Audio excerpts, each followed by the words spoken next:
Hello friends, आज आपण साजरा करत आहोत हिंदू वर्षाचा पहिला दिवस गुढीपाडवा।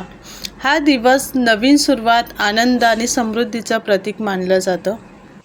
गुढीपाडव्याच्या दिवशी सकाळी लवकर उठून घराची स्वच्छता केली जाते। घरासमोर सुंदर रांगोळी काढली जाते। इथे बघा, मी सुद्धा रांगोळी काढून घेतलेली आहे आणि मिस्टरांनी इथे गुढीची तयारी केलेली आहे। गुढीसाठी काठी घेऊन तिला स्वच्छ करून तिला हळद कुंकवाची बोटं लावून घेतलेली आहेत आणि मी इथे पाटाखाली रांगोळी काढून घेते। एक स्वस्तिक काढून घेतलेलं आहे, त्याच्यावरती हळदी कुंकू टाकून तिथे त्याच्यावरती पाट ठेवून तिथे सुद्धा मी थोडी रांगोळी काढून घेते। रांगोळी म्हणजे शुभतेचं आणि सकारात्मक ऊर्जेचं प्रतीक मानलं जातं। आता इथे मी रांगोळी काढून घेतलेली आहे आणि त्याच्यावरती कुंकवाचे असे मध्ये मध्ये टिपके दिलेले आहेत।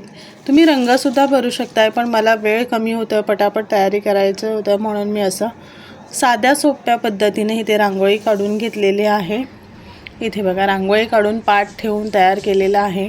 आता इथे मिस्टर पूर्ण गुढी सजवायची तयारी करतायत। साडी गुढीला नेसून इथे कडुनिंबाचं पालं आणि चाफ्याच्या फुलाची माळ, त्याचबरोबर साखरेची माळ, गाठीसुद्धा म्हणतात। इथे एक तांब्याचं गडू घेतलेलं आहे, त्याच्यावरती हळदी कुंकवाची 5 बोटं लावून घेतलेली आहेत आणि तुम्हाला हवे तर तुम्ही स्वस्तिकी काढू शकता, पण मी हळदी कुंकवाची 5 बोटं लावून घेतलेली आहेत आणि मिस्टरांनी ते गुढीवरती ठेवून घेतलेले आहे। गुढी सजून तयार झाली त्यानंतर आम्ही इथे गुढीची पूजा करून घेतो। मुलगी आणि मिस्टर हे दोघांनी पूजा करायची सुरुवात केलेली आहे। हळदी कुंकू, तांदूळ, फुलं आणि अगरबत्ती पेटवून ओवाळून पूजा करून घेतलेली आहे। त्याचबरोबर इथे मुलींनी सुद्धा पूजा केलेली आहे। तिला हे सर्व बघायला खूप आवडत होतं। काय करतात, कसं करतात, ती सुद्धा शिकून घेते, कशा पद्धतीने करायचं आहे।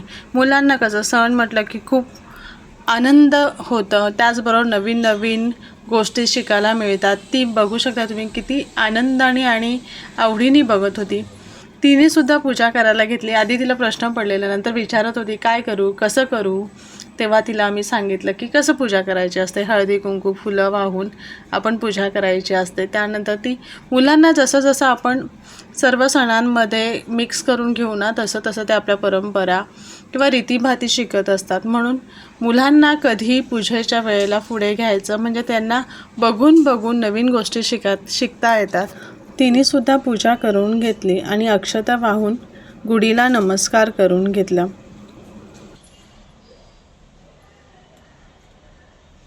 नमस्कार कर।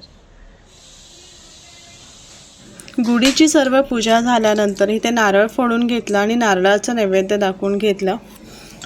खूप छान वाटतं, घरामध्ये आनंद प्रसन्न वाटतं।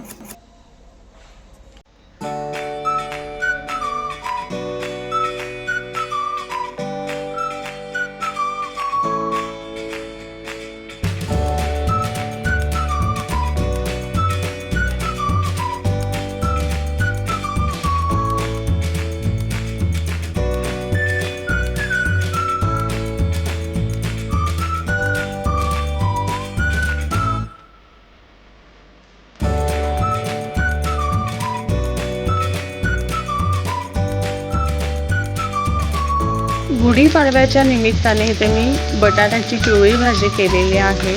गुढीपाडव्याला पुरी भाजी आणि बटाट्याची भाजी असा बेत आहे।